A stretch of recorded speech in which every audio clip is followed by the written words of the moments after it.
Welcome to this fourth class about goal condition reinforcement learning. This class is dedicated to what I call skill learners. First, let me reiterate to make it very clear that the difference between skill learners and goal reachers is not in the essence of the system, it is just in the evaluation. That's the way I decided to organize the literature, but a skill learner could be used as goal reacher and vice versa. So some generalities about skill learners as corresponding to these papers. First, the setter often samples skills from a fixed distribution, but when the skill sampling process comes from images, often there is an incremental latent skill encoder, and this encoder will shift the distribution, so the skills that are set cannot be considered fixed because the latent state representation evolves. Often, rather than emitting a goal as will be the case in goal reacher, the setter emits just a discriminative reward that will make it possible to distinguish the different skills so as to expand their coverage of the state space or goal space. Generally, they maximize some mutual information or empowerment criterion. Have a look at the previous class to see what it means. And generally, they are followed by downstream tasks because we just want to cover the set of possibilities, and then we will evaluate the skill learners in terms of what the skills are good for solving downstream tasks. So often there are some secondary metrics such as auxiliary task performance, zero-shot transfer performance, etc., which makes it that the papers are often hard to compare as they do not use the same metrics. So let's start with the presentation of the different existing systems, and I will start with the skill discovery methods that are based on some state, by contrast with later methods that we will see that are based on images. So probably the most famous of the systems in this category is diversity is all you need. Okay, that's this reference. But earlier than Diane, there is another variational intrinsic control system which is very similar and which has more features in the paper. So let's start with the template that I have described in the previous class. So in Vic and Diane, you have a setter that provides a fixed distribution over skills, and here a skill is just a number to say this is the first skill, the second skill, the third skill, etc. You have a number of skills which is specified in advance, and then you have a policy that is conditioned on that skill number, and that must learn to be as different as possible from the other skills. The policy interacts with the environment, and there is a discriminator that provides the reward to the solver or the skill that is learned, and the discriminator will try to discriminate whether the skill is different from the other ones. In the most canonical version of variational intrinsic control, or VIC, the setter is a probability of skills where this probability is a categorical probability, which means that you have a discrete set of skills.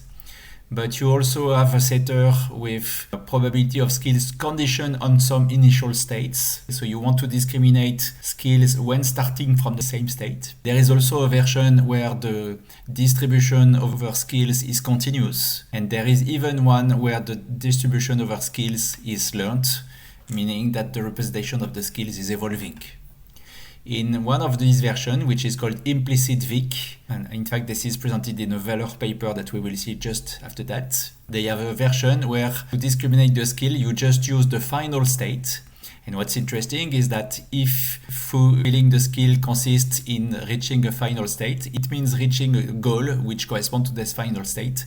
So it becomes very difficult to distinguish goal reachers from skill learners given this particular perspective. Similarly to these two systems, there is another one which is called DADS, for Dynamics Aware and Supervised Discovery of Skills. And it's very similar to the previous one. The only difference is that the discriminator is model-based, and that skills maximize both their discriminability over states with respect to the other skills, but also the predictability of the next state given the skill. So you're trying to learn some model of the dynamics inside the skill. And the point of the authors is that it is easier to learn a dynamics model for each skill separately rather than a global dynamics model. Then there is the Valor paper, which make it more obvious that Vic and Diane can be framed into a common framework, and that's the framework that I presented to you. So in Valor, what they do is that they use Vic or Diane as a pre-training technique, and then they try to apply hierarchical reinforcement learning to the learned skills. So you have a hierarchical setter, which provides skills in seconds, and then you play those skills in interaction with the environment, and you try to solve some complicated task. And the fact the authors show that the learned skill do not provide satisfactory building blocks for complex hierarchical tasks, which is very interesting because it means that this mutual information principle or empowerment principle that is used to discriminate between the skill is not enough to learn the kind of primitives that we use when we perform hierarchical behaviors. A word about the different way to use skills. So that's a list of kind of downstream tasks. This is put forward into the Diane paper. In fact, the authors of Diane show that the skills can be exploited in different ways. The first way is to bootstrap what is called a target task policy. So if you want to learn to reach a particular behavior corresponding to some external reward function, what you can do is that if you have your set of n skills, you can try every of them and train the one that performs best on the desired task. Okay, so you evaluate your n skills on the task, and if one of them is better than the others, then this is the one that you will continue training. Note that this won't work if the reward signal is very sparse, because it may happen that your n different skills have just zero performance in the beginning, in which case you cannot discriminate which of them is the most appropriate to train later. Another way of using skills is to bootstrap imitation. So you can use the discriminator to find the skill that is the closest to the demonstration you provide. Okay, in imitation learning, you have some demonstration. Then you discriminate this demonstration with respect to the different skill, and you will use the skill that is the closest to your demonstration. Finally, you can use skills to bootstrap a hierarchical policy, but as I have just shown you on the previous slide, this is not very convincing from the Valor results. To go further with this perspective, I have added this slide for a more recent paper, which provides a view of a larger set of skill discovery systems. Here you can find again Diane and DATS, but there are also other systems that I have not presented to you that use different mutual information or empowerment-like criteria. Okay, and I won't go into the detail. You can have a look at the paper if you want to know more. Note that image-based skill discovery is becoming prevalent with foundational models. That is something that we will see in future lessons that are not even ready. And note also that this pre-training perspective that is very important in the skill learners literature is becoming prevalent in the foundational models for robotics domain at the moment, which make it quite interesting to dig into this literature. So here I have selected a list of systems that fall within this classification of skill learner based on states. And you can see that there are many different downstream tasks. Okay, some are using standard reinforcement learning afterwards, or hierarchical reinforcement learning. In Diane, they use both standard reinforcement learning, imitation learning, and hierarchical reinforcement learning. There are even some papers where they use goal condition reinforcement learning as a downstream task. And also you have different categories of setters. A lot of them, the early ones, use a fixed setter for the skills, but you have contrastive encoders, you have hierarchical encoders, you have mutual information based encoders, even ensembling based encoders, and you will see the references corresponding to the systems in the end of these slides. Let's now move to the second category of skill discovery methods, which are the image-based one.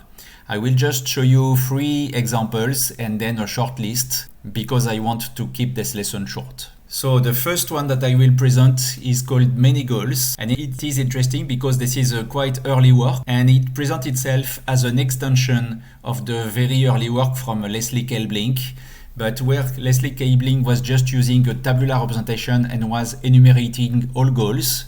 Here they use a neural network approximator.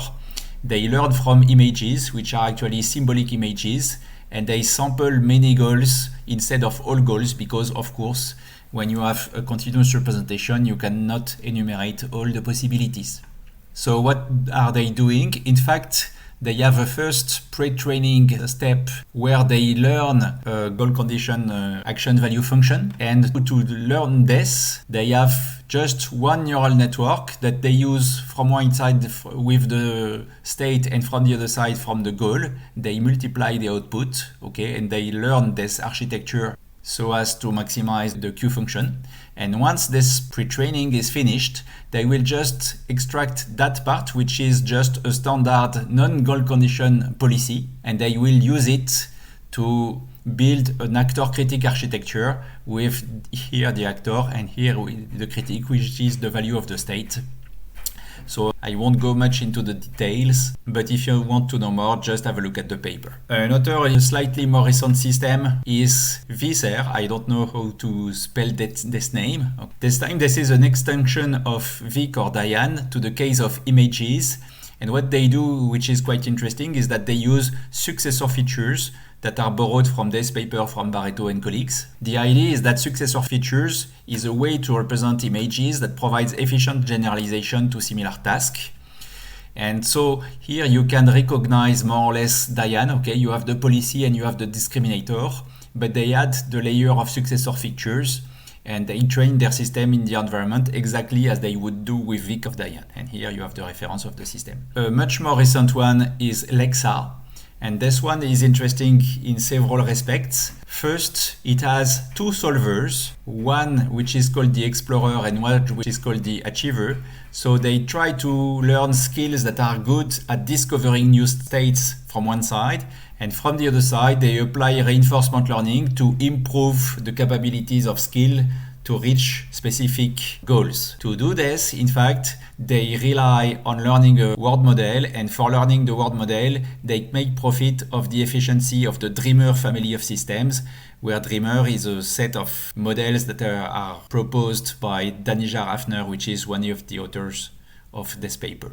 Again, I show you a short list of those systems, so you have many goals, Viser and Lexa that I have shown you. Here I have put some more recent references, and of course this list is not exhaustive and you will see more references immediately.